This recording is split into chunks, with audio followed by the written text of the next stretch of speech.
thank Beacon House International College for giving me this honor and privilege and opportunity to speak with you all today. I was thinking I would have probably 15-20 minutes, but when I looked at the schedule, I realized that I only have 5 minutes. So we teachers are spoiled because we are used to giving lectures 1 to 2 hours long. So I was thinking on those lines, but now I have to sort of shorten my talk into 5 minutes. So I would request that you give me your undivided attention and focus. And basically that is what I really want to talk about, is the importance of focus. The importance of focus. Why is focus so important, and why do I think that it is the biggest superpower anyone can own, and through it you can achieve anything in life? Focus. And I want to define what I mean by focus.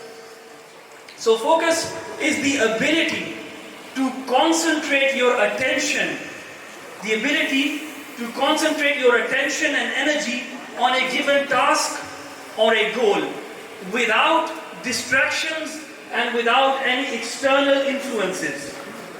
So focus is the ability to concentrate on a task or a goal without any distractions or external influences. If we're able to train our minds, and everyone has the ability to do so, everyone has the ability to master to a degree their focus. And what that basically means is you being in total control of your mind.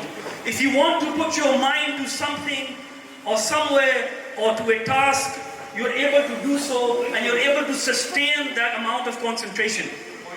So for the next 5 minutes, I want you to focus with me on what I have to share, because I'm going to condense a lot of information into the next 4 minutes. So what I'm going to be doing is I'm going to be talking about focus under 3 levels. 3 levels of focus. So the first level is what I'd like to call micro focus. The next is macro focus, and the third is a meta level focus.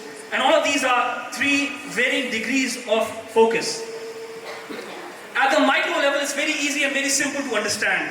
You're focusing on the now, on the here and now, on the task at hand. So for example, you guys right now are focusing on what I have to say. I myself am focusing on this talk. It is in the now right now, it is the task I have right now. Another example would be when students, they have to sit for an exam. Before they sit for an exam, they have to focus on revising or learning or preparing for the exam. When they're in that exam, they have to focus on their time management, on the ability to answer the questions, etc. So focus at a micro level is in the now and with the task at hand. The next level of focus that I want to share is focus at a macro level. You and I all have roles and responsibilities in life. Life has put us in places where we now have certain roles and responsibilities. Myself, I have a role and responsibility as a teacher, as a father, as a husband, as an employee, as an employer. So these are the roles and responsibilities that life has given me. Life has directed me towards these roles and responsibilities. And they do change with time. There was a time when I didn't have the role and responsibility of a father. There was a time when I didn't have the role and responsibility as a husband. There's going to be a time when I'll have a role and responsibility as maybe a grandfather, and so on. So at the macro level, we should be able to focus our attention and our energy at the roles that life has given us. So for example, if I'm not able to expend my energies and focus on my role as a father, then I will have problems in life. So at the micro level, whatever we have as a task in front of us, we should be able to direct our energy and attention to that and give it its due. On the other hand, or at the macro level, we need to recognize and realize where we are in our lives in terms of what roles and responsibilities we have, and then we should be able to focus on those. Now there's a connection between these 2 levels. Your macro level dictates what you should be doing at the micro level. So me as a teacher, at the micro level, my responsibilities are, my focus should be on my students, on my ability to prepare for my lessons, on my lectures, etc., etc.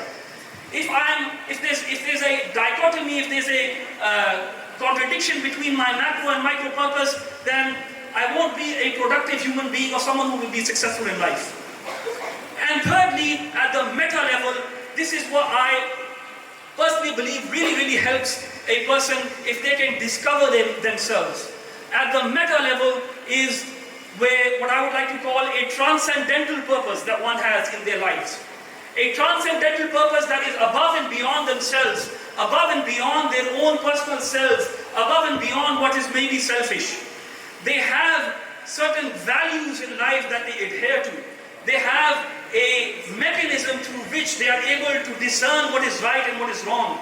They are able to ask themselves key questions, questions that we refer to as transcendental or existential questions. Existential questions meaning, who am I?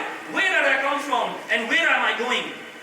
Who am I? What defines me? Does my family define me? Does the place where I was born define me? Does my culture define me? Does my faith define me? You and I need to ask ourselves those questions. Where did we come from? Where are we going? What is my role and purpose in life?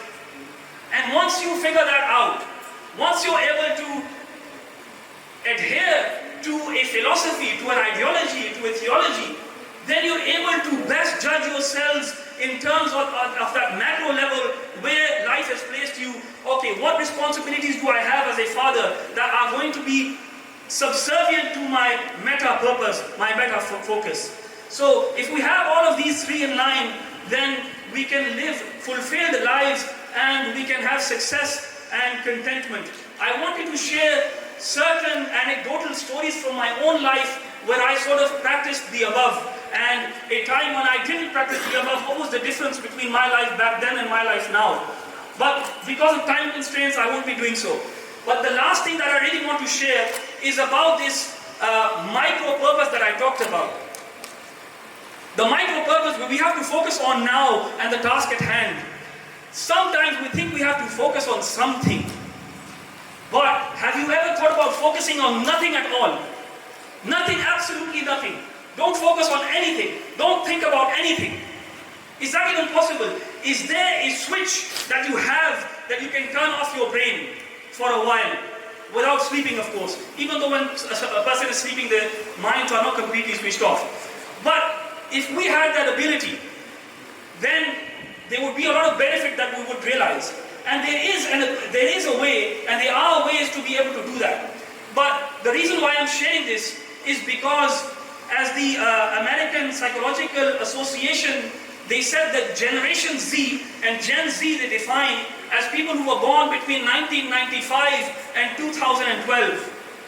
This generation, they say, are suffering from the greatest amounts of anxiety and depression, such that the American Psychological Association, they said that there's a 70% increase in anxiety and depression amongst this generation, which is a very worrying statistic. And Cal Newport, in his book Digital Minimalism, he says the reason why this generation is suffering from so much anxiety and depression is because this correlates with the rise of social media and technology. He says that social media and technology, what it has done, it has taken away our free time. It has taken away our own isolations with our own mind, our own idle selves. You know, human beings from time immemorial have always had this experience where they had nothing to do, but they were only thinking or just focusing on the birds chirping, on the wind blowing, on basically sitting idly doing nothing. But today we have been robbed. We have been robbed with this trade because, you know, all of us, we carry these in our pockets, smartphones. So whenever we're sitting, whenever we are waiting, we're just scrolling all the time. So our minds are constantly focusing on something that doesn't benefit it. And we need to be able to plug out, we need to be able to switch off. But again, the question is this even possible? Is it even possible to switch off? Is it even possible to not think about anything? And some would suggest that it isn't possible. Because even when you're sitting on your own and you're thinking that I'm not thinking about anything, at least you're thinking about the fact that you're not thinking about anything. So, what some writers have suggested is that one should start focusing on their surroundings, on their breathing, on the environment around them, focusing on the sights and sounds around them. And that is fine. And if someone does that and benefits from that, that's good, if they're focusing on that. But personally, what I have found very, very beneficial in my life is, number one, I answered the question, which was the transcendental purpose that I had in life. And me being a theist and someone who believes in God, my idea was that, my purpose comes from God. And at the micro level, I'm connecting that to the micro level, is that if I want to switch off, I'm someone who would like to ponder over God, think about God, remember God, and that is what brings contentment and tranquility, and that is a practical way where you can sort of switch off your mind and let that be therapeutic for you. So I hope that was beneficial. That was all I could share in this brief amount of time that I was given. I would have shared much more interesting stories with you, but maybe next time. So thank you very much for your focus. Thank you.